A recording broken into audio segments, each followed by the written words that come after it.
to our first, thank you, in-person meeting and also Zoom. We're doing our first hybrid, so be patient with us because we're learning this new technology. I'm Nancy Cowan, for those of you that don't know. I think I probably recognize most of you. Librarian here at Irondequoit Library. And I, again, want to welcome everybody that's here in person and also on Zoom. I'll wave to everybody. I don't know if you can see me, but so again, first time using this mode of presentation. For the Zoom people, I'm going to ask what we've done before. If you have a question, to put it in the chat and just put a Q next to the question so I can pick those out pretty easily when I'm scanning through those. And if you'd like to share where you're joining us from, please feel free to do that also in the chat. This will be recorded. You usually ask that question, so I thought I'd be prepared, and it will be uploaded to our YouTube channel. Most likely next week. The person that normally does that is on vacation this week, so it will probably be closer to the middle or end of next week. And I will send out my usual follow-up email with the link for the video with the handout. I usually send that out again, and then the chat, because there's usually some good information in the chat. So I would love to introduce to you, some of you may remember him because he spoke for us last year. This is Dan Poffenberger. He is the Senior British and Irish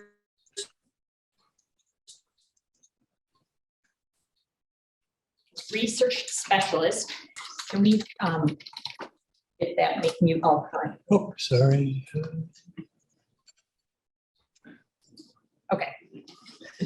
And I'm very interested in tonight's topic, when the wave crashes down, key search strategies for surfing the internet for your ancestors. So Dan, I'm going to let you take it away. Is that on mute? Oh, Dan, you're on mute. Sorry, I got to unmute you. Okay, I'm off mute now, I hope. Yep. Okay.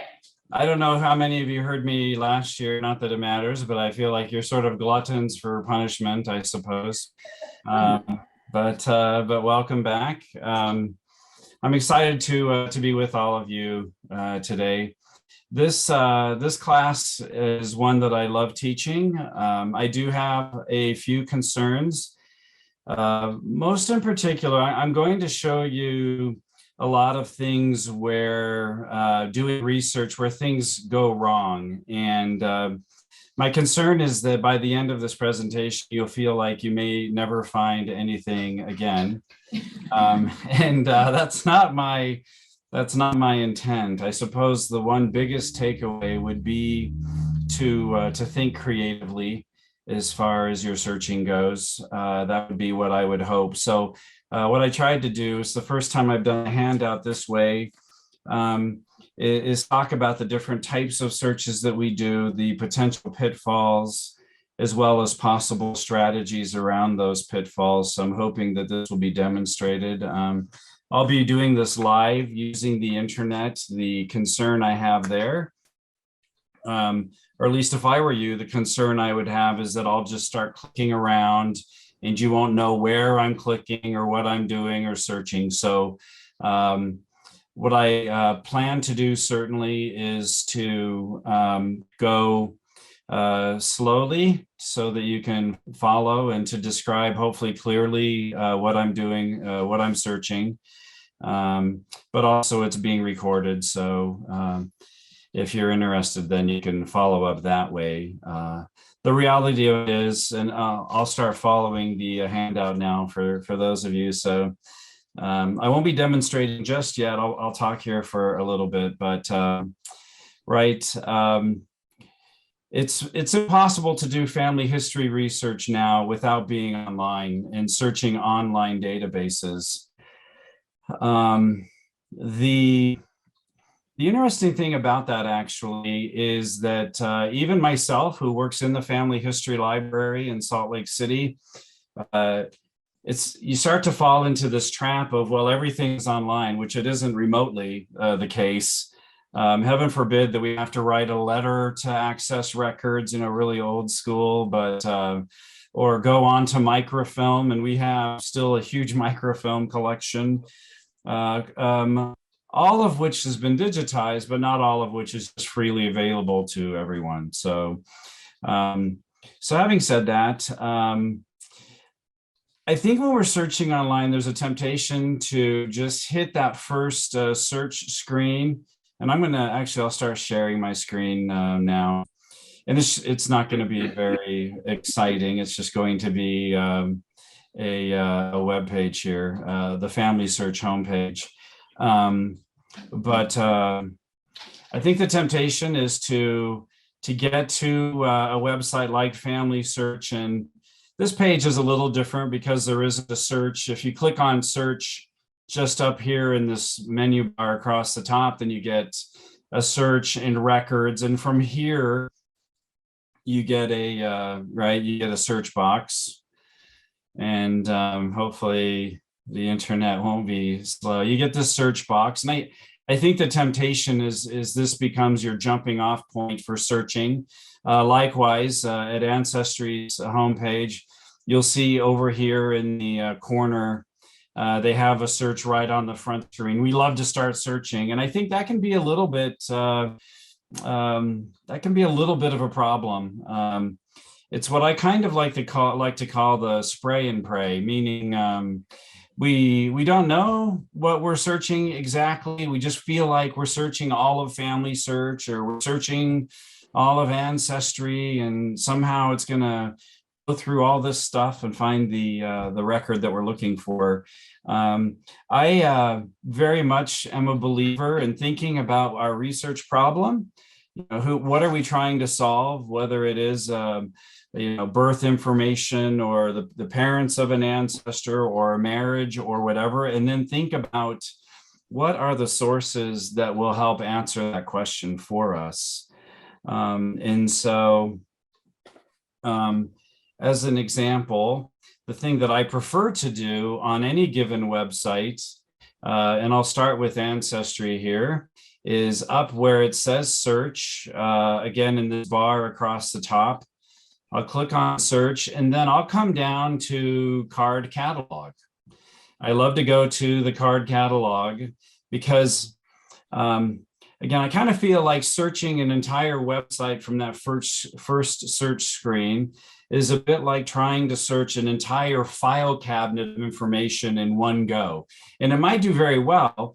On the other hand, if I know there's a particular census that I want to find my family in, then why not just go to the Census Drawer and open up the Census Drawer, and then look in the proverbial the 1910 census folder, for example, or whatever census I'm looking for, right? So that way I'm not getting results that are cluttered with all kinds of extraneous information potentially. So I also think it's important to keep in mind that when we look at an original record, and I'm going to let me show you how I do this same idea on Family Search. So here on Family Search, I can click on, I've clicked on search already. There's a couple ways I can approach it. I can come down here and search by place, and you'll see you can type in a place here. You have a map that's actually clickable. And if you'll bear with me, even though I'm a British and Irish research expert, I'm pretty good at it anyway. I'll use British and Irish type examples a bit, but I will show some that are US, and the principles certainly still apply to US research. But I'll click on the British Isles here, Great Britain and Ireland.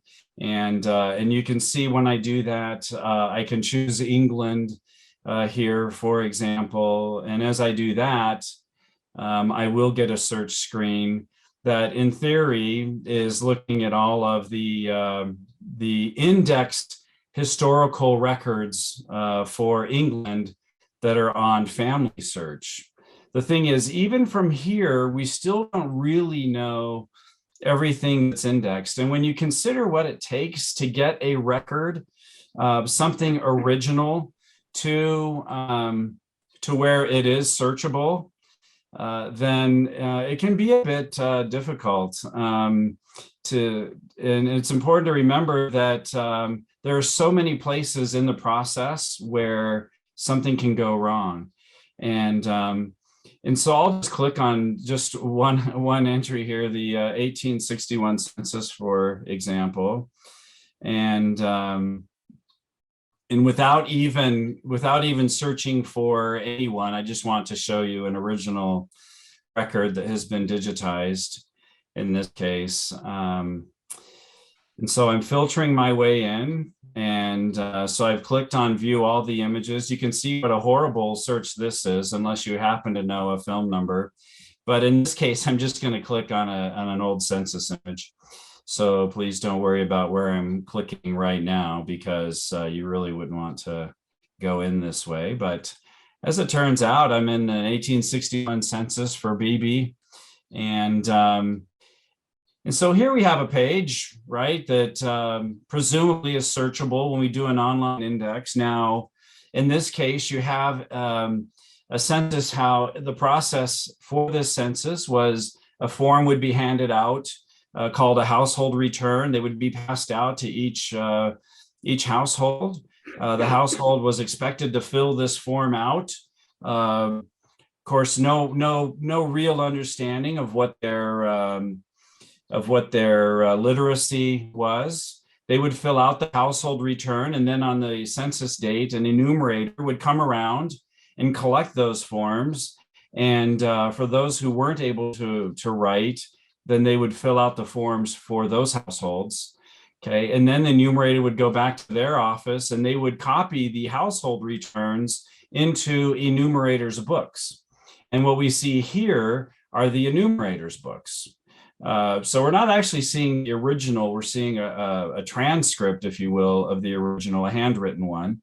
And of course, everyone has their way of understanding, reading and writing and spelling and that kind of thing. This one actually seems like a fairly clean example. The writing isn't bad, but I don't know how many have ever indexed a record. Certainly, I'll show you some where the writing is pretty horrific and difficult.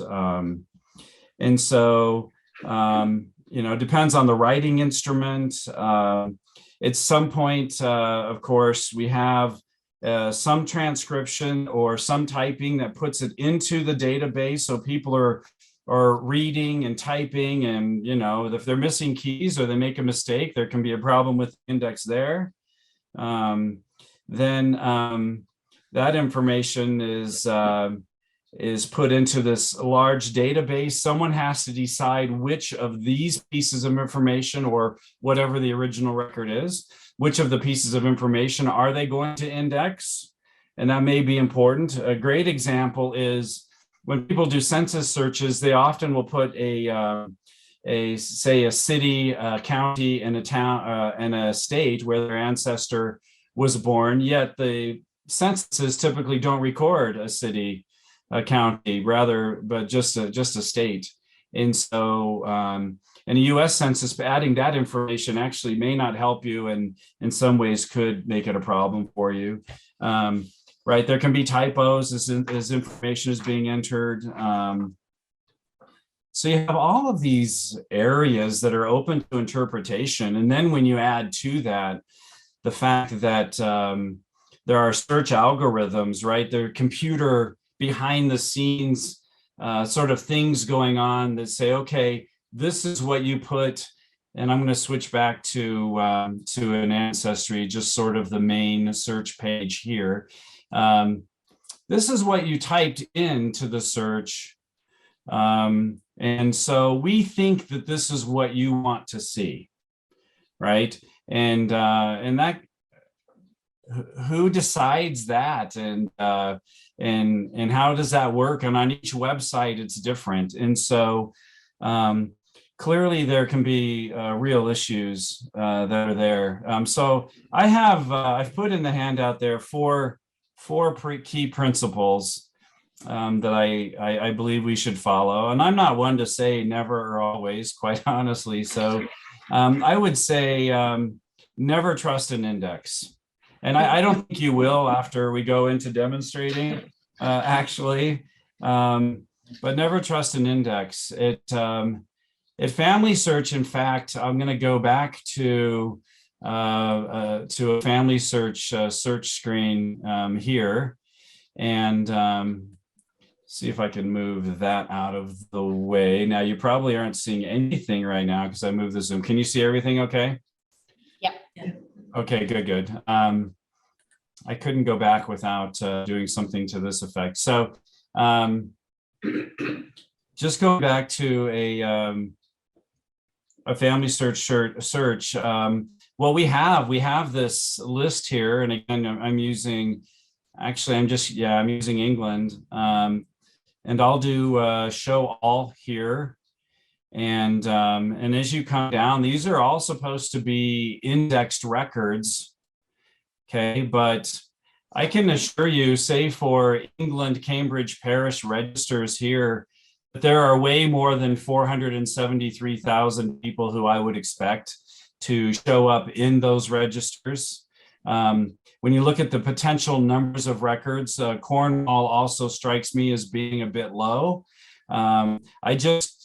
Sometimes it helps to see the numbers. You can do the same thing at Ancestry. When I click over to Ancestry, and then I go to their card catalog, you will find, let's see, I'll just do one that is London marriages, let's say. There'll be records that you'll start to think, boy, I'm not sure that's right. Now, these are big numbers here, now, and that's in the title, but there'll be others. So let me put it into keyword search. And you'll get others where you see, okay, here are some fairly known numbers from what you would expect.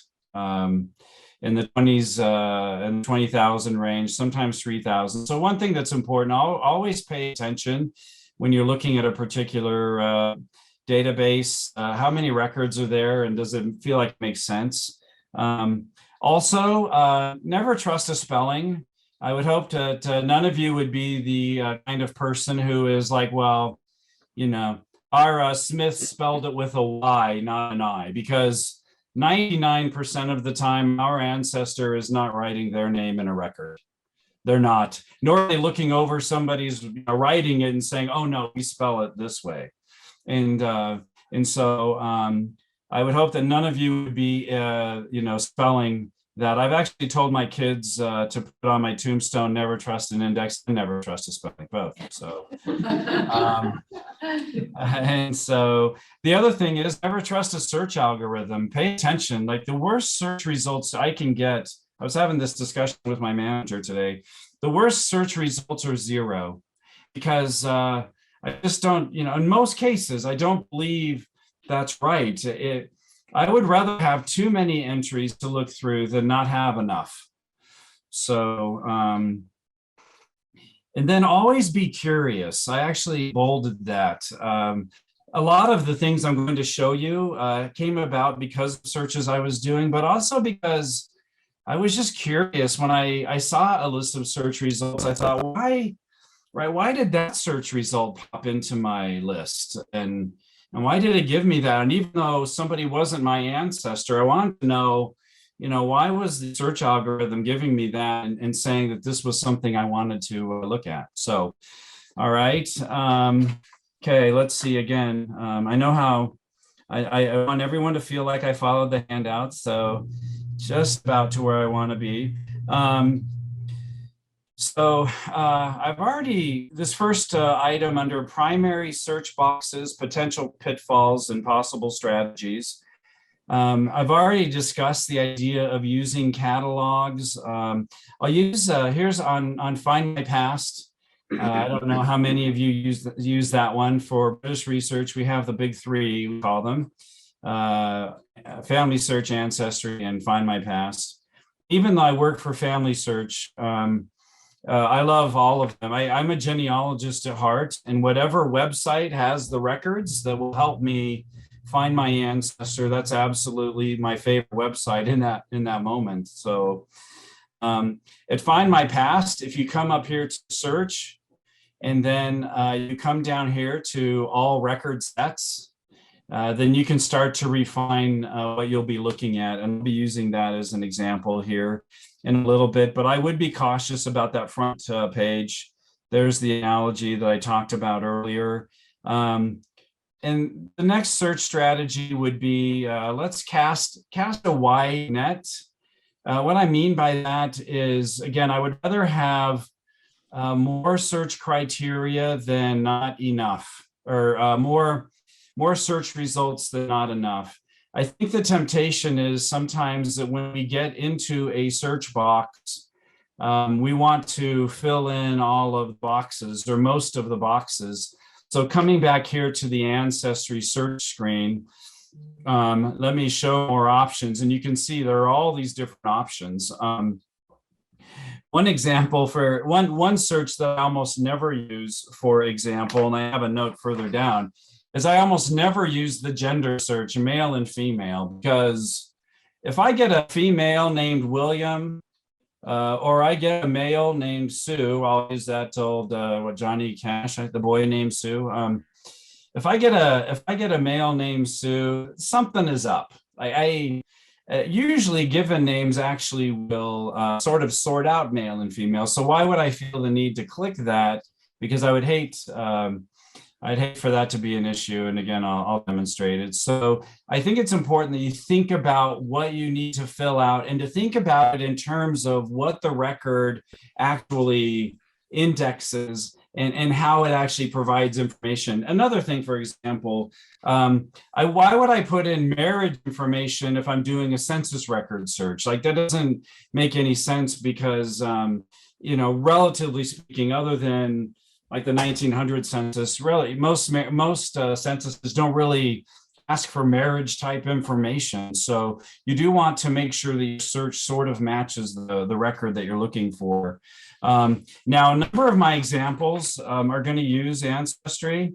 I don't want anyone to think that's because I have an issue with Ancestry at all. What it actually means is I love searching there. I've done so much that that's where I've tended to find some of the anomalies, if you will. So as an example now, I'm going to go and search census and voter list. Now, so we're going to just run through these issues. Now, one that I searched a while back, and I think most people know about this, I was looking for Martin Luther King. And I was looking for him in the 1930 census in Georgia. And I was a little surprised when I saw the original. He was born about 1929, as I recall, and living in Georgia. And I know this has been fixed now, but so I'll just type in the search. You really do need to click on what I consider the prefabricated place. So as I started typing Georgia, then it popped up Georgia, USA. If you don't, the results can get pretty weird. So I did that. Now, actually, so I can click Georgia here, and I'll go ahead and do the search. But make sure you're aware. Remember my census drawer analogy and file cabinet. Well, if I had clicked on U.S. Federal Census Collection, then I would get each of the censuses listed below. But here we'll just illustrate quickly that actually I got no good matches, and I love this. So any guesses as to why I didn't get any good matches? That wasn't his birthday. Okay. Did you hear that? I heard that. Yeah, it wasn't his birthday. He had a different name at birth. His father changed it, I think. Okay, you'll see. So good ideas, because But they all apply. How about focus says UK? Over here, I just let's see. So perhaps it should still work. Collection focus. So let's try this though. Here's where I think the issue is. So most censuses don't record middle names. But I'm glad you caught that on the focus says UK. That's just sort of me. in a way. So it did bring me to issues to that. So watch this. Now I'm going to go U.S. Federal Census Collection over here. And instead, what I'll do is I'll say, in fact, let me type it here. These are all ways that we learn how different databases work, right? So, so this is what I'm especially curious about. And this is what I mean by always be curious. Let's go, okay, we'll say Georgia. So this search is going to be very similar. So, so yeah, let's do this. That'll be kind of funny to me if that was the focus. Nope, still didn't like it. Okay, so 1930 census. I hit back in case you're wondering. Okay, and so let's go back and let's focus on the 1930 census. What I love about this is I think it's illustrating my point better than I thought I might illustrate a point. That's actually the fun part. Okay, I'll try one more time with Martin King here. And again, Ancestry is trying to also quote unquote help me. And I'm not saying this isn't help, but okay, it's a very similar search just in the 1930 census. And we'll see what it does this time. Okay, so I got it finally. And isn't that interesting though? The fact that we did have the British issue, but when I chose the US Census Collection, I was still having trouble. I wasn't getting any results. And again, I don't believe when I get 0 results, then I just am sure something is up. It has something to do with the search. Now, what you will see in this case, that Martin Luther King actually was originally recorded in the census as Marvin. And what's that? Yeah, so I'll zoom in on it here so you can see. And it wasn't anything, it was just one of those things, right? So presumably in this case, so here he is, Marvin L. King Jr., and he's 1 year old, and we are in Atlanta, Georgia. And it just is one of those things where I think whoever was writing the information heard it a particular way. So we have to be aware that even though we think we know what we're looking for, and somebody is famous, and of course he wasn't famous as a 1 year old, but you just never know where things can go wrong. But in this case, the original record, was it written incorrectly, right? So, okay. There are other things that we make assumptions about what's recorded. So I just closed that window in case anyone is too worried, which also means I closed my Ancestry window. So we're going to pop right in because this is another example that's easy to use using Ancestry. I stumbled into this doing research years ago. So back at Ancestry, I'm going to go back to search. I'm going to go census and voter lists again. And this will be another US example. And I put them in there so that if you decided you wanted to try them as well, that you could to see what happens. Because it's, like I say, it's very much a learning experience. Now, I did this search before these kinds of indexes were available, but I want to go to the 1870 census for Shelby County, Illinois. And because I ran into something so unusual. And in this case, I think the best way to show it to you is to say, okay, I would like to look at women. So in 1870, I'll put my birth year at something like 1825 plus or minus 10. So I'll have adults in this case. And down here, I'm going to put for gender, just for illustration purposes, female. And I'll say search.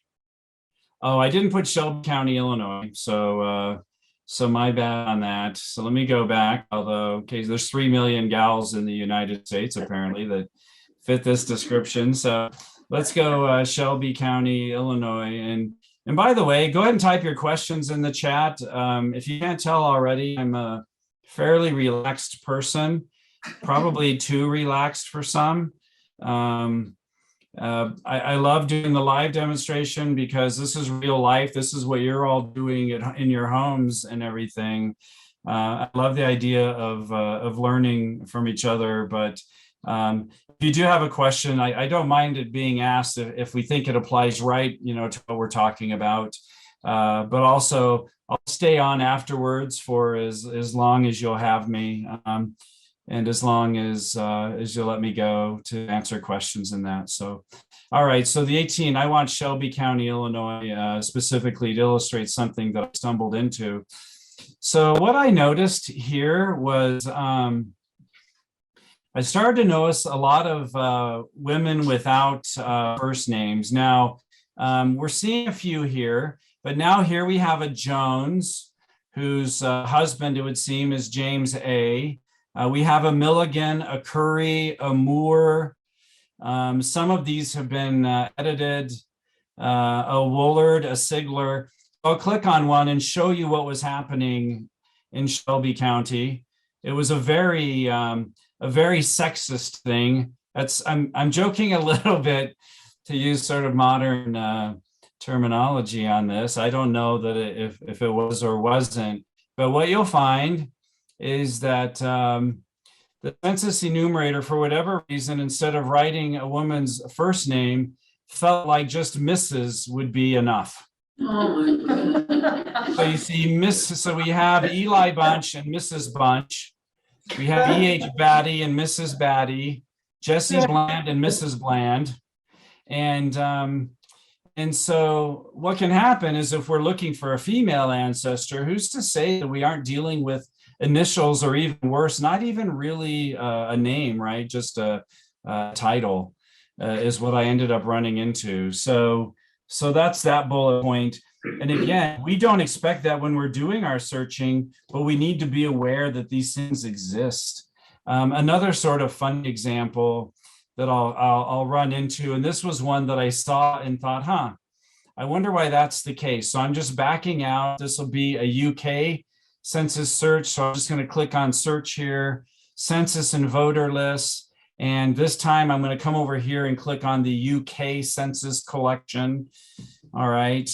And this one here, the census year doesn't matter, just to illustrate it. But I started to run into things like this, and I typed in not and then CHR. So if you do a search for not CHR, you will find a lot of children.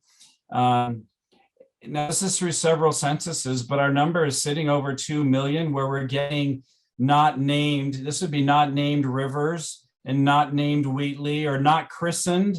Not christened is what these all are right here. And they tend to be just infants, of course, but you would be amazed, sort of like Mrs., of how many people actually the given name just isn't there or recorded. So the way to get around that, of course, is to consider doing searches with surnames only, right? And not putting given names in. One of my favorite examples actually is my mother in the 1940 US Census. I decided this week that my goal is to live long enough to see myself in a public census record, actually. Not that that's important, but with the 50 census coming out, I suppose that may pick up a few of you. That should be coming out in a week or so here. So here is the, I'm from San Diego, and here is my grandparents and the family. And this page, actually, we have my grandpa and my grandma, Berlin Cook.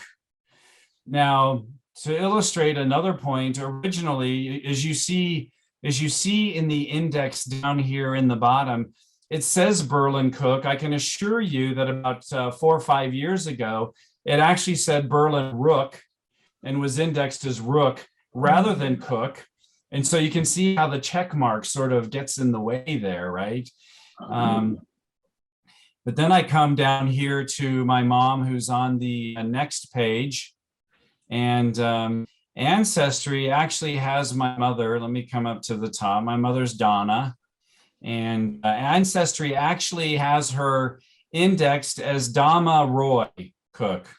And so you look at it, and I don't know who did the writing, but they went a little crazy with the ends for some reason. And if you count the bumps, you get Dama Well, it's her name's Donna Kay. She just passed away last April, and so she won't mind me telling stories about her in any case. But it's indexed as Dama Roy on Ancestry, and I have yet to submit a correction there because I like using it as an example. In fact, I'll just show you really quick, but you can't find her if you simply look up. So I'm clicking on US Federal Census Collection here, and then 1940, right? Because I'm going to go to the 1940 folder, if you will. And so I'm curious now to know how many Damas there actually are in the census. So if I go DOMMA and I say exact, she may be the only one in the entire United States. But she is not. And see, I wasn't looking to learn this at all. If you have an ancestor whose name is Dama, be very aware that she may be indexed as Dama. Right? It's not necessarily intuitive, but wow, that totally surprises me. Sometimes you see things that you go, that doesn't seem like a real name. Like, I don't know, but usually a T and a GH you don't find together. So Glad Gopher, I suspect, isn't a real name, and there's an indexing issue there. But and there aren't a bunch of them. There are only 102. But poor mom, it still sort of catches me that there are so many. And oh, here she is, Dama Roy Cook in San Diego, right there. So, but I didn't know she had a sort of a sorority, if you will, of other Damas there. So, all right. So again, it's fun to. Can you get things changed on Ancestry if they're wrong? Yes, yeah. So there is a way. There is a way to click on someone and then to submit a correction. So if I come over here to just under the image where it says add or update information, then I can say, okay, provide alternate for Dama Roy, and then I could say the name. Now I'm not going to do it, so if it happens, then I'll blame one of you all because I haven't shared it with anyone else. I'm teasing you, please. I want you to laugh, even if you don't think it's that funny. Okay, so that's that one. Okay, and I didn't time this, so we're going to go through examples, and it may take a little bit. Here's another fun one that's just kind of nuts, and I'm going to use it to illustrate how we can work around it in dealing with names. So staying here with Ancestry, and maybe I should have grouped. Are we okay? Can you? Dan, can I ask a question while we're on the topic?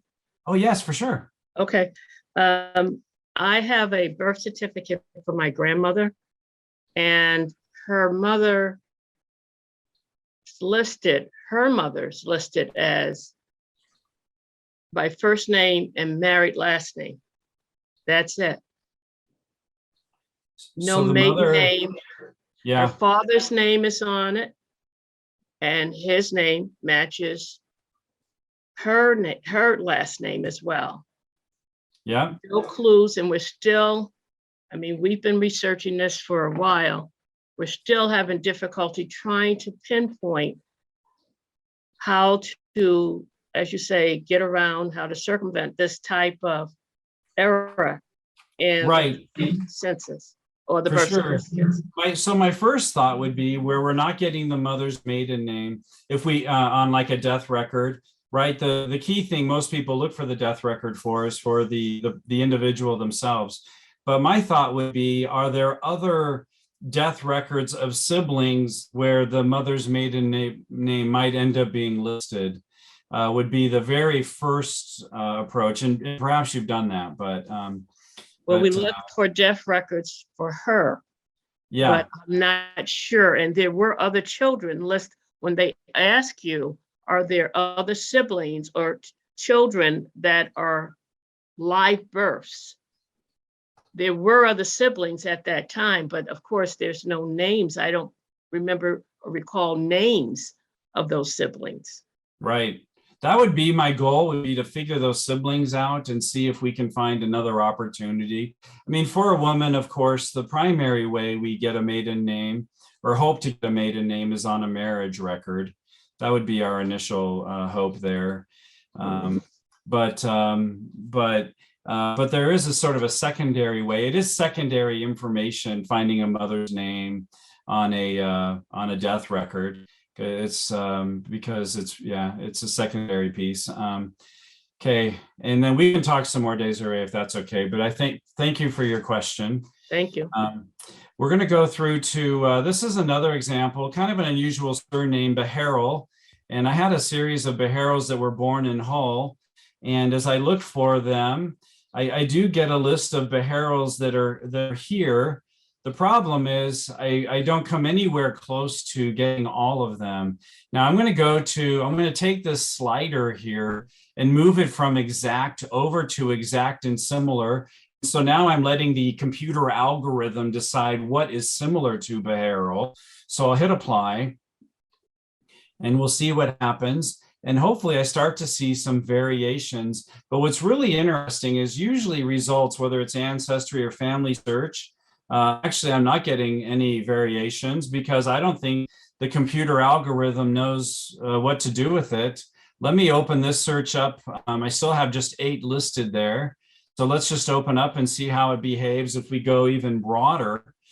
Right. And this is how we learn what we'll do. Suddenly we went from 8 to 173, which is crazy to me. But instead, let me show you another way to get around it. I'm going to click on the pencil here and edit this search because I really don't want to go too far afield from the surname, but I don't know where mistakes in indexing or in interpreting writing or in hearing a name from someone, I don't know where those things are going to go wrong. And so what I'm going to do is I'm going to multiple wildcard, and I'll even just take in letter combinations that I think are unusual. So here what I've done is I've taken the last name. I do want this group that's living in Hull or born in Hull, Yorkshire, but I'm going to put a B asterisk H asterisk R asterisk. Now Ancestry wants you to have 3 letters, right? But as long as you have 3, you can essentially get away with things.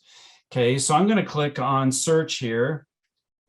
And actually I probably should add George. It was George I was working on, so forgive me. I'm going to hit the back arrow and type in George's name really quick. Okay, so waiting for the pencil to pop up. Here we go. And I'll have to fix that, but we'll go for George and B asterisk H asterisk R asterisk. Again, I have a feeling that vowels most likely have the problem. Now we're getting a few down here, Bashforth, which don't mean anything to us, but we do have 103, which might seem like a lot, but if any of you remember the old days, spending hours on microfilm, going page by page, when you start to remember it that way, you realize 103 is really nothing in terms of results. So as I come down here, I start to see names that I think, okay, here's a correction on one, but this was a Bahonal. And here's another Bahonal right there. Here's a Beharrell, again, with some different spellings there.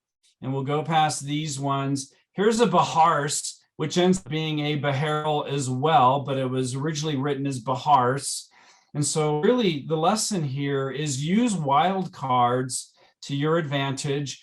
No, here's a Becarrell that was indexed as a Beharrell that was indexed as a Becarrell a few times here potentially. So the point being that use wildcards to your advantage when names can be written incorrectly or that kind of or indexed incorrectly. And again, if you've done any indexing, it's hard in many cases. It's even harder when if it's not your native language or you're not from the area. Here's another one that I love, and I'll use again, I'm back to the US on this one, but that you sort of stumble into, especially when you do Irish research. So if I go to the Census Collection, I'm just going to choose I'll scroll down and choose the 1850 census because that's the time of the Irish famine and very important to research. And you would be amazed. I'll just look for Patrick O. Obviously, Patrick, a very Irish name. I'll put O in as a middle initial. And I will insist on this and then do a search just for fun. And there are only 214, but I was pretty restrictive in what I put in. But this Patrick O'Hearn, Patrick O'Havers, Patrick O'Day, Patrick O'Brien, I'm finding them because I put O as a middle initial, not because I put it as part of the last name. Right. So if I put it as part of the last name, I will not necessarily find these people at all. So, and the same thing goes with something like Mac, which is really interesting. A lot of it comes across as M rather than MC anyway, but a number of these, the middle initials certainly could be M, but it's also just as likely that these are McConnors or McNeils or McGowan for sure. And so the point being that, especially if you're dealing with a name that has sort of a prefix or an apostrophe like O or Mac, be aware that lots of times that gets recorded as a middle initial rather than part of the surname. Okay, I'm not going to show you Robert Wright Sheldon on this one just for time's sake, but what I will say is I was helping a guest in the library and they wanted Robert Sheldon. And so I ended up doing a search. Okay, I have to show you. Sorry. I think it illustrates another way of searching, which I'm taking for granted here. So I'm going to go to, I was helping a guest in the library. They couldn't find their ancestor in the 61 census. So I'm going to click on census and voter lists again, 1861, scroll down to 1861 England specifically, because that's the one that we wanted to, nope, we wanted to find him in 51. I'm sure in 61, he's probably right. So let me click on 1851 here.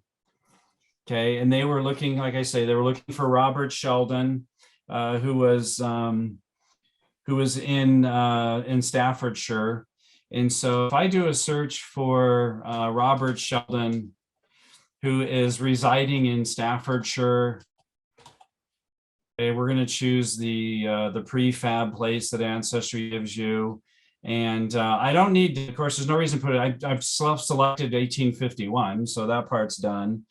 As I recall, though, he was about 23 years old. So I'm going to put I'll put 1828-ish. And I'll add plus or minus 5 and see what happens. I don't expect to find him. Actually, none of these. I get this one here who is in Stoke-upon-Trent, who's a Robert Sheeline, but I couldn't actually find him. So what I ended up doing is saying, okay, I want the Roberts, right? And he was in Stoke-on-Trent. So I said, look, give me the Roberts that are living in, actually it was in Hanley is where he'd been in previous or in other censuses. So, or born in Hanley. Give me the Roberts born in Hanley, EY, Hanley, Staffordshire. I said, just give me the Roberts. And some people would say, well, there's no last name. That's crazy. No, it's not. As it turned out, this Robert Wright is the entry. His father-in-law was the last name of Wright. And as you look at the actual entry, you'll see that father-in-law is listed first. It's not brilliant. And again, imagine indexing this. So here's William Wright. Here's Robert Sheldon. He's just not in there as Robert Sheldon. He's married to the daughter. He's a son-in-law married to the daughter, Hannah Sheldon. So this is an example of a given name search only, and then controlling the other variables for, say, an expected age is actually the way that it was solved, right? Okay, Another crazy one. This is actually last name only, and since it's in England anyway, or last name first. So since it's in England, 1841, I'll just stay here and show it to you from here. So going back, I'm just hitting back until I get to my census list like this. So 1841 England census. I stumbled onto it. I was curious. It was an Abraham White House, and so that I was looking for. So finally, I couldn't figure him out. So instead, I tried White House as a first name, and sort of insisted on that. And you wouldn't expect White House, obviously, to be a common first name for sure, but hopefully it'll pop right here. So here we have actually even another one who isn't in Staffordshire. We have White House Way, but this is White House Abraham. And it's not hard to tell why it happened. We have this whole family of White Houses whose last name is then listed as ABM, Abraham. And when you come down here, you see that it was just simply a case of, for whatever reason, the families above, actually this family, we have Moose Thomas, and of course we don't, or Moore Thomas, I mean, but we don't think that his given name is Moore, obviously, but for whatever reason, here's White House ABM, and all these kids are listed as ABM children. And White House is given as the first name of the father. So every once in a while, you're going to run into goofy things like that. And so it's another thing to try. Okay, I won't show you sad versus happy, but even though that one's fun, I came across somebody who was indexed as sad, and I thought, boy, that's horrible. And when I looked at them, it was a Sarah, and there was another one that was a Jacob, and I thought, well, I wonder how many people are named Happy. And so I went to the 1851 census in England, and there are quite a few people named Happy, most of them living in East Anglia part of England, but it's pretty amazing. And if you want to have fun there, you can do that. Just also think of the names, and it's hard when you have short names with lots of vowels. But I just put in a list there, something like tall and Tate and tail with an I, and fall and fail. And for a lot of those, you'll find that they're just interchangeable.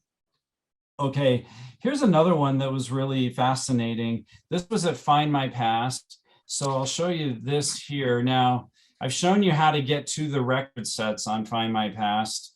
In this case, I wanted to look at their index records of Irish Catholic baptisms. So over here, first I change the where to Ireland.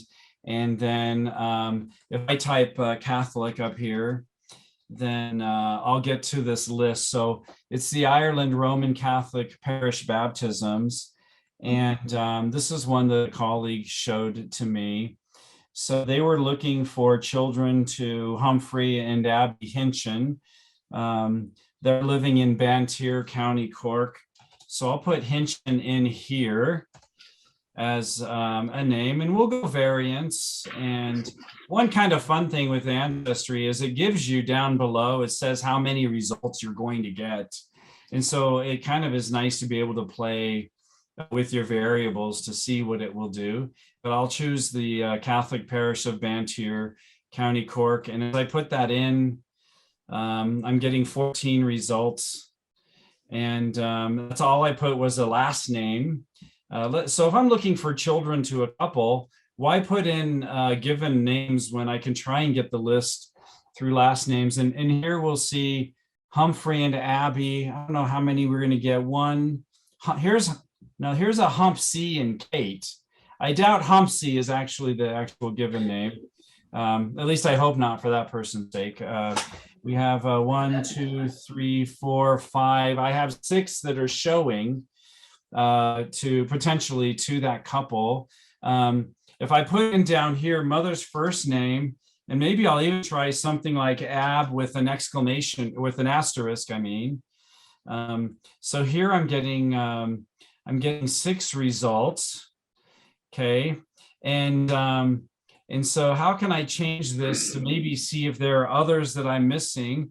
I'm going to take the last name out. I'm still just in this little parish of Bantier, so it's not like I'm doing a crazy search. If I do that, I'm sitting at 28 results. Now, if I know that the children I'm looking for are all around the 1850s and 60s, I could even do something like this and say baptism year 1855 and do like plus or minus 20. The nice thing about search is never forget everything that I've done here, not from the website as a whole, but every search I've done is free, right? So you try different things. It doesn't cost more to try different things and to explore your variables. When I put plus or minus 20, now I'm getting 9 results instead of 6. And what I suspect I'll learn is we have a James Humphrey showing up here. We do have a Humphrey. We have Abby just by herself. We've lost a few of them, right? And so I don't entirely know why, but we can try father's first name. I'll put HUM here and see what happens. But the reality of it is, to get the whole family, I couldn't just do Hinchin and get the whole family was the problem. And so putting in father's names and mother's names helped me find more children is what the lesson is there. And maybe even doing different wild cards on the father's names. All right. Okay, next one. This is a class. This is that was family member, an example of how we can adjust family member searches. If you're following along, date and age. This is a great example that we see quite a bit with indexes. So again, we need to be careful. Let me do this one at family search.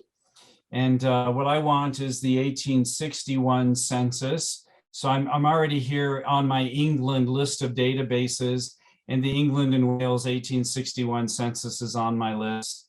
So we'll click on that, and I'm going to do a search. I'm going to do a search for little Anna Underhill, who's just this young little girl. So we'll go Anna Underhill, and she should be 7 months old in this case. So I'm going to put just 1849 or 1850. This is the 51 census, right? And I'll click search. I could choose more options, but for now we'll do this and see what we get.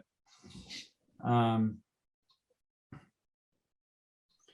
look at our results. So so we have an Anna May Underhill. We have some different Anna Underhills. The problem 1860, because it's the 1861 census. Oh, yes, 1860. Thank you. Yeah, sometimes I get talking and you got to keep an eye on it. So I appreciate that. Yeah, let's go 1860 here. My only concern is I hope I didn't mean 1851 in my typing, but I think we can illustrate the same point. So anyway, since I have to be quick and make a long story short, she's found as Enderhill, which illustrates one thing. And she's also found as a 7-year-old. So I'm going to put in 1854 and see if I don't do a better job of finding the family that I wanted. So here is one in Paddington, Middlesex, and which is London area. In fact, you can't see the clock behind my head, but it's a Paddington station clock. So here we go. We'll look at the original, and you'll pick out right away what the problem was. Years versus 7 months. Yeah, for sure. For sometimes it got picked up, other times it didn't get picked up. And so we'll zoom in, and here we go. I really do believe it's Anna Underhill, or Anne Underhill with an E. This writing is very precise. Like, I mean, it's just not very legible. And so you have Anne L. Underhill, but see, she's clearly 7 months old. But as you look at how it's been indexed down here, she's recorded as being 7 years old, which in the index, which is completely wrong. So this is an area where we need to be flexible with our ages. I also like to joke, and I'm sure a lot of you have experienced this in your own research, that every woman can age 7 years and 10. Talk about being sexist. No, I think it's a compliment that there's somewhat of a womanly prerogative to not necessarily share everything about her age. And so we see that kind of thing. Now, in talking about the original records, another issue that we run into is something like this. I'm popping up another shortcut that I did to save some time. So the 1851 census for Manchester, England, actually was water damaged significantly, and it's a huge city. Somebody even did a website in the past that was the unfilmed, if you will, 1851 census, but the images are available on Ancestry, but a lot is missing. Likewise, as an example, with Scotland, the 1841 census for what they call the Kingdom of Fife. They actually don't really call it Fifeshire or Fifeshire, as some might say. But I'm on the census page that describes the Scottish censuses, and I just scroll down, and what I find is a kind of a handy list of 1841 census missing records that points out as the boat coming across the Firth of Forth was bringing the census over to Edinburgh, it sank. And so a number of Fife is missing for 1841 in particular. And so it is important when we search and we pound our head against the wall, the way we get around this kind of a search is to do a place only type search, right? And just see what kind of entries are we getting for that. Another way to sort of show something like this to you, this was a fun one that I stumbled into years ago at Ancestry. I'm just trying to back out and this time go to the 1841 or 61 census collection, although we don't actually need to worry about that. But if I do a search for people born in Mexico, this isn't like Arizona we're talking about someone that has to go all the way across the ocean, right, to get over to the United Kingdom, and I insist on people born in Mexico. I learned this that was a little bit startling. I started to find people that were born in places that were unexpected, and I will choose, well, I can use the examples down here. So looking at birthplaces, Anthony Harney, he could be born in Mexico. It would be a little bit unusual, but he could be a British subject. But what you find is you get some people, Jacinto, he's certainly born in Mexico. You start to get people who are born in St. Luke's, London, Mexico. And in Mexico, London, England. And I'm just choosing a British subject, that would make a little bit of sense. But you get quite a few that are born in places that are Regent's Park, Middlesex, Mexico, Regent's Park, Mexico. And what you learn pretty quickly is that someone doing the indexing has mistaken in many cases the county of Middlesex for Mexico. And so if you go searching and you insist that your person be born in Middlesex, you may actually miss them because the database is indicating that they're born in Mexico, right? I won't show you the one involving John Moore, who was born in DEU. Well, maybe I can show you really quick here. This one caught me off guard too. So I'll just insist just to pick this guy out. See how many people are born in DEU and if it picks up on them. Because again, we look at it and I think, okay, Deutschland, we'll get that. But I came across a guy who was born there, and he's actually indexed under Germany. It's this weird sort of thing, but you have Deutschland and then GS meaning German subject. And so places can be indexed in ways that we're not expecting. Also, places change. There's a fundamental change for Westminster in 1871. So I'm going to use the 1871 as an example here.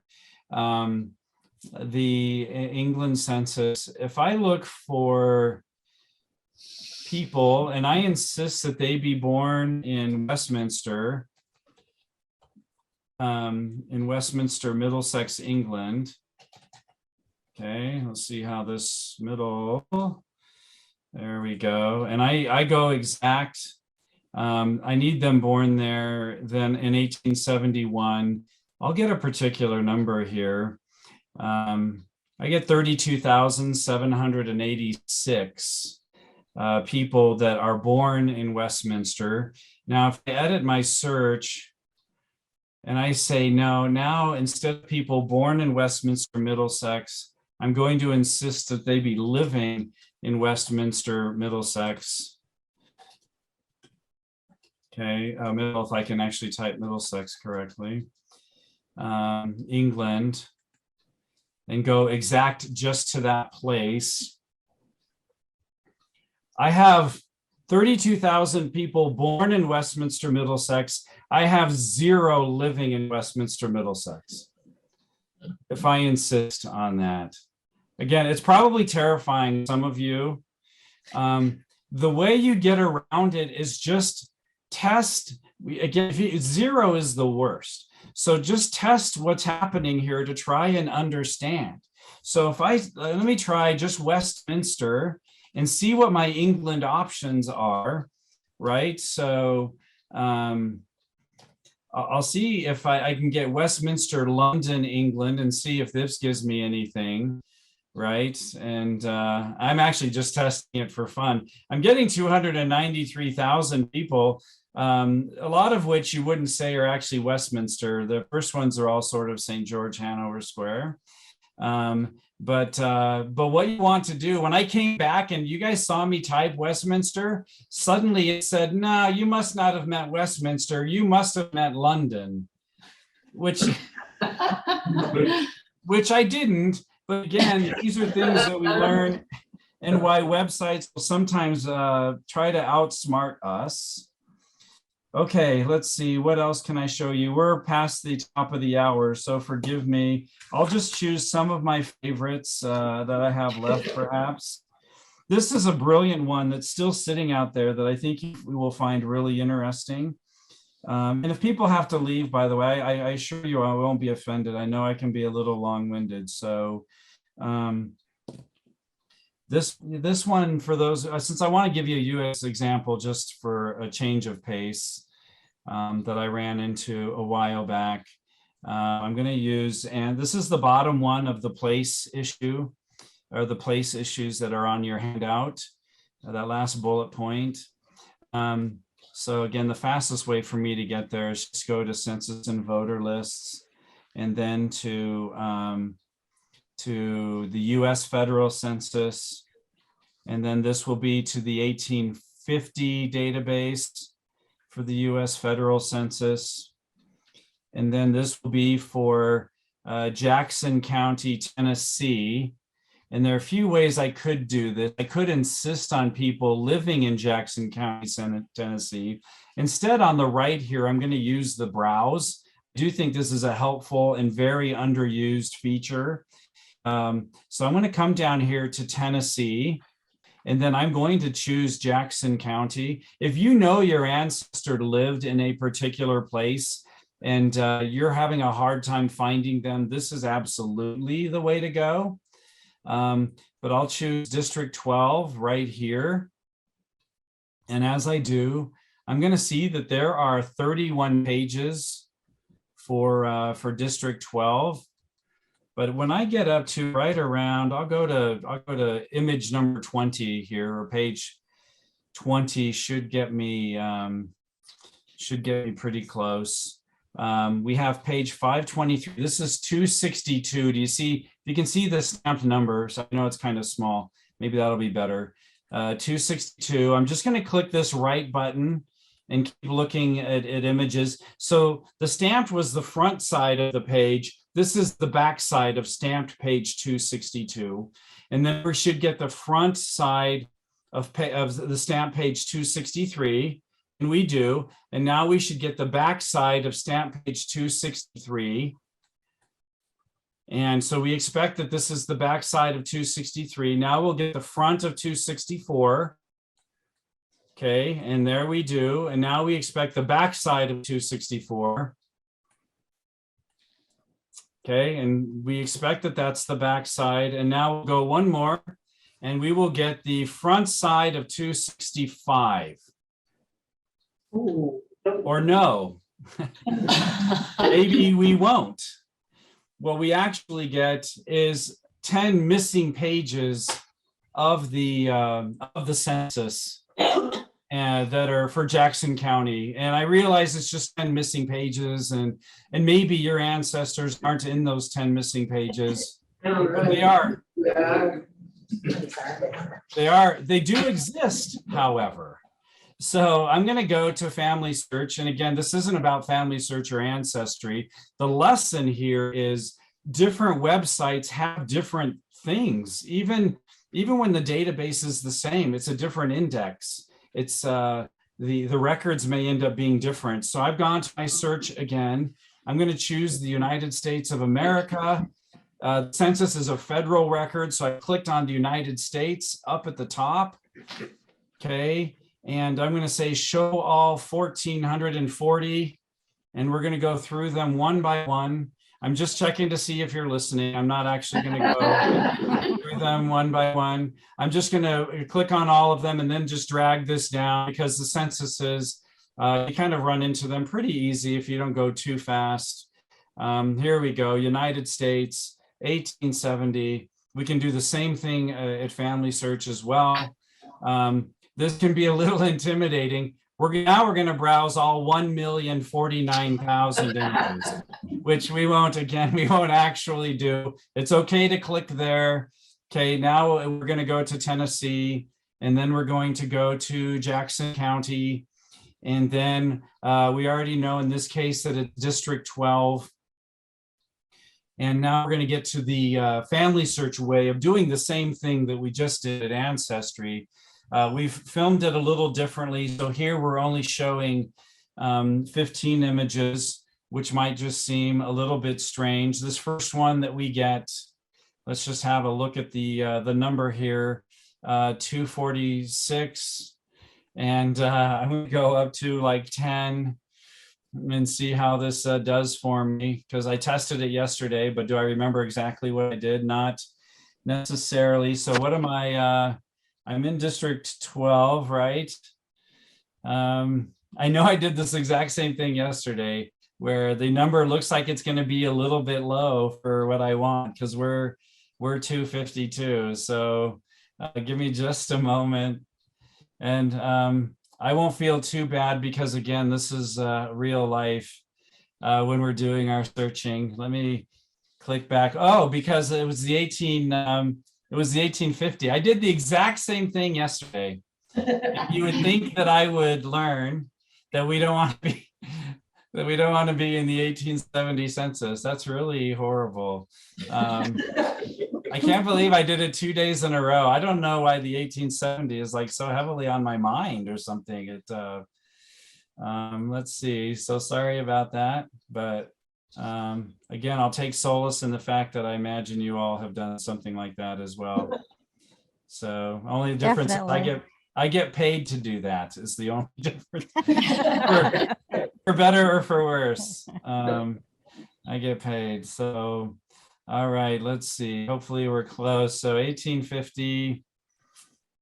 I'm going to laugh at myself. I'm going to kind of chuckle at myself for most of the evening because of that one. Actually.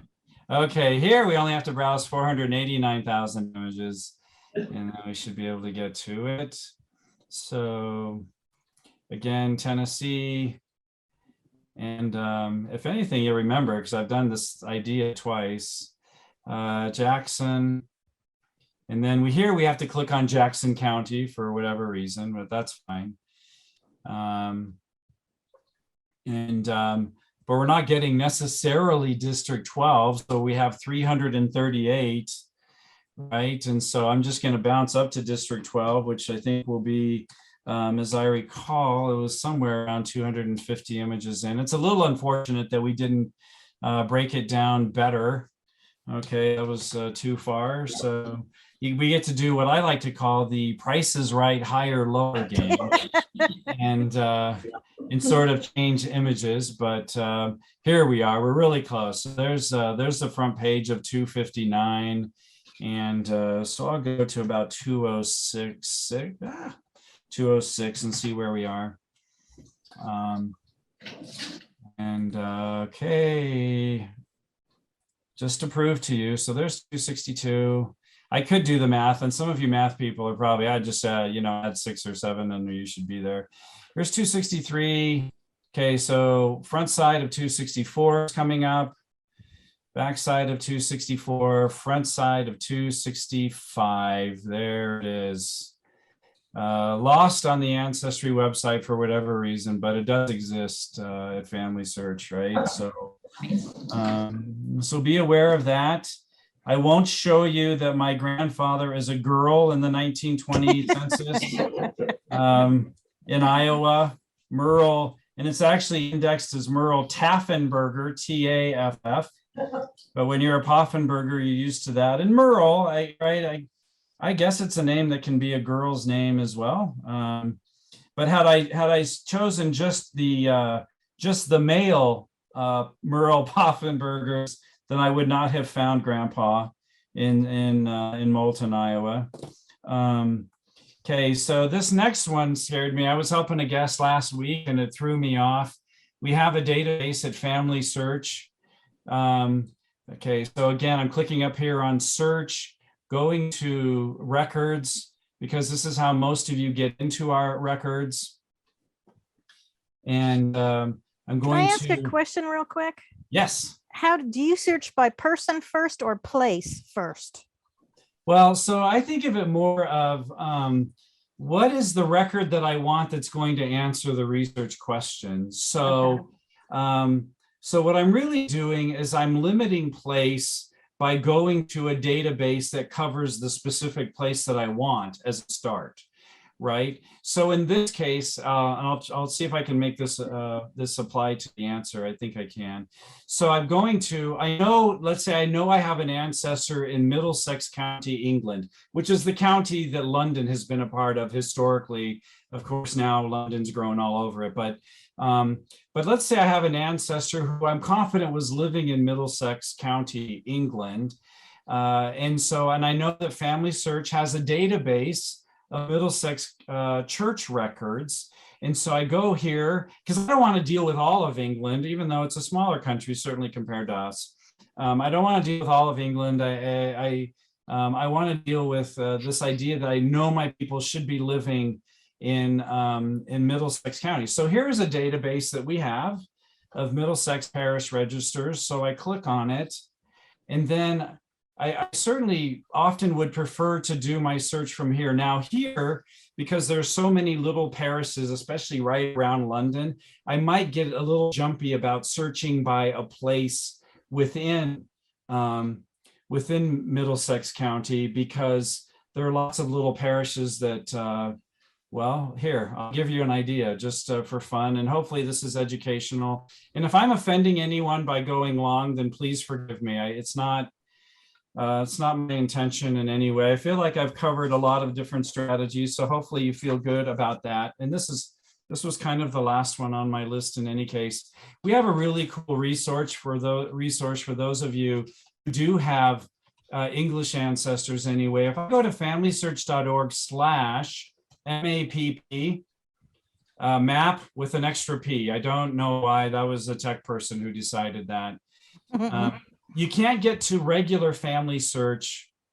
You can't get to this by going through regular Family Search, because it's sort of a test. Well, it's in perpetual beta test mode is the best way Okay. I can put it, right? So rather, I can type in a place, a common place in Middlesex, and one I've been helping a patron with recently in Bethnal Green is a parish in Middlesex, but really it's London now. Kind of the old parish is Bethnal Green, St. Matthew. This little dropper down here is giving you, and notice, by the way, it's a map of England. So it's not, it's familysearch.org/MAPP, but you're not getting the world in this case. It's getting this little place, part of London, and I'll click on it. One kind of fun thing about this website, it shows the registers begin in 1746 for the Church of England. It gives you jurisdictional information. Let's say I want a list of the parishes within 5 miles of Bethnal Green, then I can click on a radius search and I can say go. And what I will find is a ridiculous number. This is the list of parishes within 5 miles of Bethnal Green on the left. Wow, that's a Now, lot. this is because I'm picking up London. I'm even picking up parts of Surrey, which is this yellow county. It's not literally yellow, of course. It's the one listed showing yellow, or Essex over here that's orangish, and that. And so that's where I would be jumpy about doing a very specific place search back in this database anyway. But I did stumble into something that was really odd. And the easiest way for me to illustrate it is just to say, okay, are there any people born in Myanmar, which of course is the name for Burma? A lot of us think of it more as Burma. Myanmar is more modern usage, because I ran into this. I ran into 14,000 people whose events are happening in the Middlesex, England parish registers, and yet it says, Yatuit, Mandalay, Myanmar. And I don't know why. And I've contacted people and said, please fix this. These people are being buried. And watch, if I click on Elizabeth Crease, this is the answer is you always look at the original in any case. When I click on the original place, it actually says St. Matthew, Bethnal Green. And that is the register for St. Matthew, Bethnal Green. Yet, for whatever reason, our database is showing Myanmar. And I don't, sometimes I guess the excuse that I would give, and this will happen at Ancestry or Find My Past or Family Search, you're dealing with, in this case, millions of names and lots of different places. And for whatever reason, in dealing with places in bulk, it's really easy to get the wrong place and almost as though it's just sort of copied in and over and on top of by accident, right? And so, it's really a problem. If I can show you one more, that you just have to be aware from when you're searching places, if you put in a burial place, Middlesex, and you're already in a Middlesex database, that's probably irrelevant. Like you shouldn't have to put a place in anyway, in a way, because at least you've already limited yourself to the county. So stick with the name search as a way of dealing with it. And if it says something ridiculous like Myanmar, then certainly click on the actual entry. Here's another, can I give you another bad, embarrassing example really quick? And then I'll let you cut me off. Or I'm just joking. I'm joking because clearly I've gone over, but I love this stuff, and it's really fascinating to me. So if I go to the Suffolk database, there's a Suffolk church records database as well. A lot of us have Puritan ancestors who came out of this county. And so even for those of you who might think, this is another England demonstration, so it's not that interesting. Hopefully I'm joking a little bit there. We have this Suffolk church records database that has problems. Now it's not showing it here. What it is doing is it's part of the England births and christenings, the whole bigger database, which is why I can't seem to get this one fixed. But if I look for people, born in, we have 2 big county towns. We have Sudbury. We have let me see, Suffolk. We have Ipswich is another big place. But if I look for, I'm just going to use okay. This is what happens if you don't have the example exactly ready, but I'm confident that I can find it pretty easily. So I'm going to go early though, 1600 and Suffolk, England. There's a real problem that's coming up with some of our results. First of all, it didn't insist. I insisted on Suffolk, and so it started to give me other weird things, which always makes you a little bit nervous. What I end up starting to find at some point is people who aren't necessarily born, married, or died in that particular place. Rather, because of where the record office is, it's showing up in the record office place, not the actual place where they're living. However, if I click on the original record, I can start to, I can see where the place is. So forgive me for not having this one ready to go. I thought I could hit on to it, but it's simply another example of where the database is having bad place information. And so again, the way around that is to do searches by names and ages or dates, and then being willing to look at the results that you think, there's no way that my people were living in this place, not this place in the county or whatever. And so I'll look at them anyway, even though they weren't living there. Let's look at them, look at the original when we can, and make sure that there is something going on with the database that's a real problem.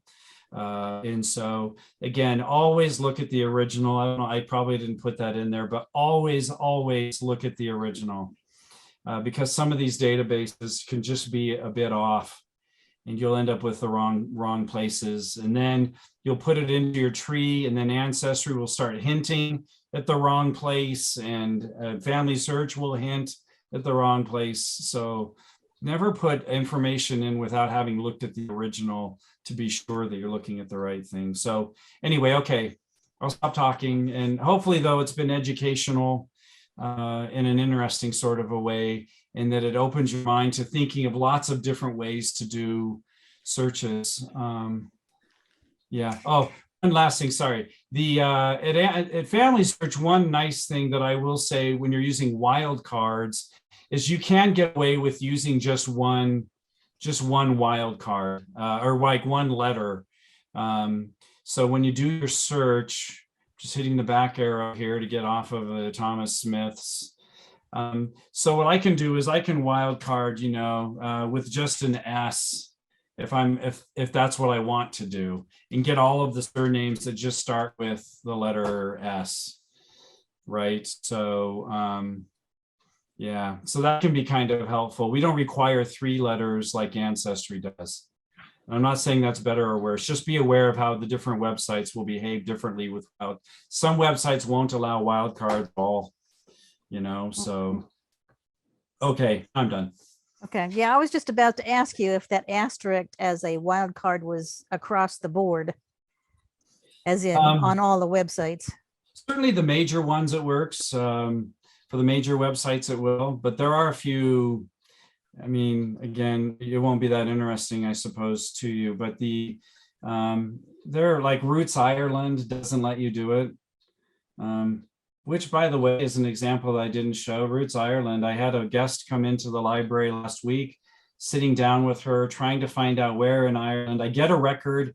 It even tells me the little townland. And I say townland, this place was like 300 acres. I mean, we had it down, and yet that townland does not seem to exist. You can Google the name of the townland on the internet and not find it anywhere. And yet I have it on 5 birth records in Ireland. Anyway, slightly disgusted. It's because I have it on 5 birth records. I'm sure there's some local thing with how things are pronounced. I'm pretty good at finding townlands, and I cannot find it anywhere. So that would be another example, but no wildcards are allowed. But what you do then is, if you're on a website and you're going to spend any amount of time on it, test it, right?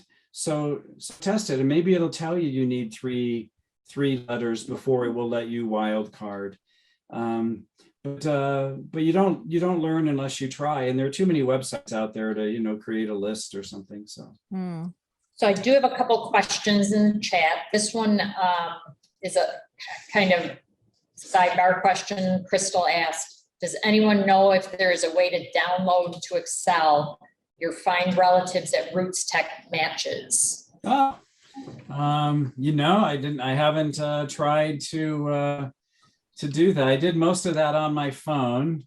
So you That would may be a not want to know some of your relatives. That would be great. I'd love to be able to download my relatives. Because apparently last time I checked, I had 43,000 of them. Yeah, so let me talk about that just a little bit. I mean, we support Roots Tech and we do our primary role was to do consultations.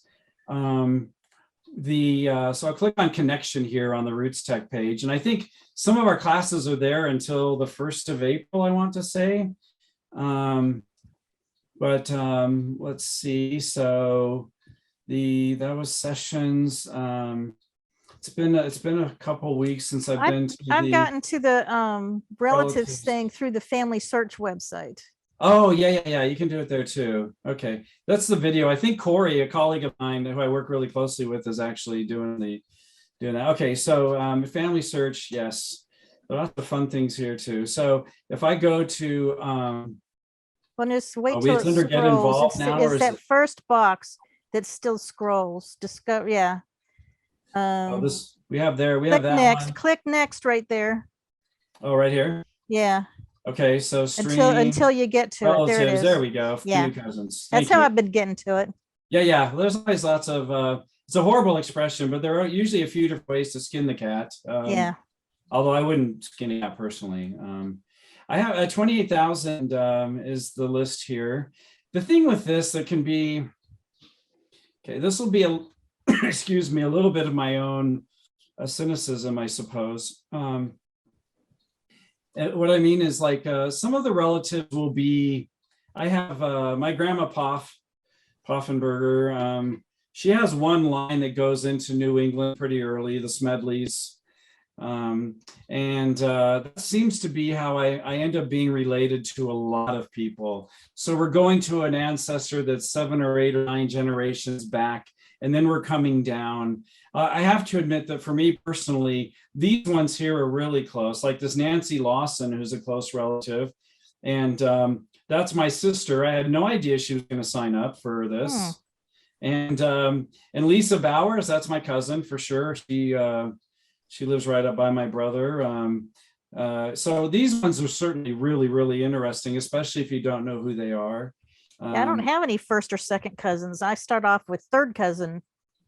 Yeah, some of them kind of surprised me because I kind of joke that I'm not very Mormon. And what I mean by that, what I mean is my dad was a convert to the Mormon. I have to, well, one, it's not my only reason, but working for the Family History Library and for Family Search, you know, the back organization to us is the Church of Jesus Christ of Latter-day Saints. So for me to work there, I you know, even though I would choose, I have to belong. And but my dad was a convert, and my mom's dad was a convert, and my mom's mom was a convert. So when they celebrate Pioneer Days out here, for example, and you know, wagons coming across the plains and everything, that isn't my people. So I tend not to have a lot that show up because they're part of the church. So this is all a little bit interesting. I do tend to get them around here because I have that one line that was connected with the Mormon Church early. But yeah, so that sometimes that's part of it. But second and third cousins, you know, to be a second cousin means you share great grandparents. And to be a third cousin means you share great great grandparents. And so so certainly these can be really interesting and can help you find people. Having said all of that, unless there's an option here for downloading, then I'm not aware of a way to do a spreadsheet. But I can ask and I can send it along. So so make sure we have the email because I'll know who to ask on this one anyway. Hey, we have one more question. Why are UK census records in C19 often annotated with thick black line crossings out? Yeah, well, that's what when they tabulated, they marked them that way. And so I'm glad you brought that up because it was something I was thinking about sharing, and that is it can mess with the totals, right? So let me show you an example. I will show you one other thing. Okay, so here's an Ancestry, but it's not a UK one. So let me just back up a bit. Yeah, the main issue is as they counted and tabulated totals to report to the government, they made a check, right? The reason why the census really was taken, in fact, the very first census in the UK was taken in 1801. The problem is they didn't take names. It doesn't help us much genealogically, but the reason why they felt the need is because they were dealing with Napoleon, and they really wanted to have an idea of how many people they needed for the Napoleonic Wars, to be prepared to fight, how many men they had to fight. And of course, our census in 1790, coming fresh off of the Revolution, I'm sure that was also a critical piece that was coming, and it was just heads of household.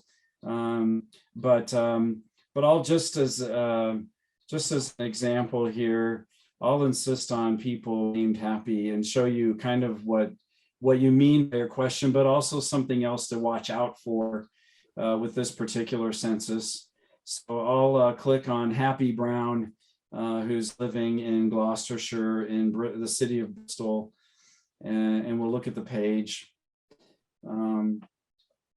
Another thing that I mentioned, sometimes the original isn't what we think it is. Like I said, the household return is not this. This is the enumerator's copy, and so this is a copy in and of itself. The 1841 census in England was actually written in pencil on blue paper, and so it wasn't recorded it's index that causes problems for the index. How many of you have a hard time finding someone in a US passenger list, right? Those, I'm sure I would be stunned if you all don't have trouble finding someone in a US passenger list. My theory is they tried to find somebody illiterate and say, here, you stand here and write this stuff down so you can get lots of practice, because the handwriting can just be the worst. But so we have these lines that are crossing out because they've done their tabulations. And right, so indexing ages can get really problematic here. These lines over here, incidentally, it's a double line. Every double line indicates a new household. And so what we'll get as well fairly often, I'm going to go to the page before too, just to see if I can get an example. If you have multiple households within a dwelling, then what you will see is a single line. And then like right here, this is a single line within dwelling number 7 here in whatever the street is. Looks like it says something like Lewis Alley or whatever the alley is. But you have a double line here for William Gray. And then when the John Twig family starts, it's a single line. And then we have our double line here. So these two families are in the same dwelling. But I think from your question, what you really meant are some of these cross outs. And it's because they were counting and didn't care that we be able to read the information. So, and actually out here, what you get, and the reason why only some of them are crossed out, because they only marked those who are not living within the county. So all the ones that aren't crossed out are Bristol City, and all the times where somebody is coming from another county is when the line is. And so it made it really easy for them to just count, okay, we've got 1, 2, 3, 4, 5 people living that were born somewhere else, I should say, because this is the birth column. Does that answer the question? That came through on the chat, so I guess so. Okay. Any people have questions out in my audience? Okay. The library closes at 9, and so unfortunately we're going to have to say good night. But Dan, thank you so much. This has been a wonderful presentation.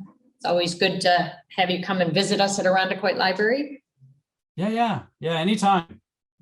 Thank you so much. Thank you. Yeah. Hey.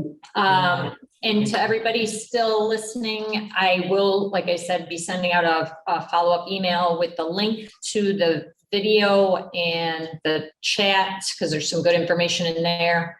And the handout, I'll be sending out the handout as well. And look for that next week. So, all right, well, I hope everybody has a great night. Thank you so much for coming. Appreciate it. And I'll get information out about next month's meeting. Great. So thank you. Have a good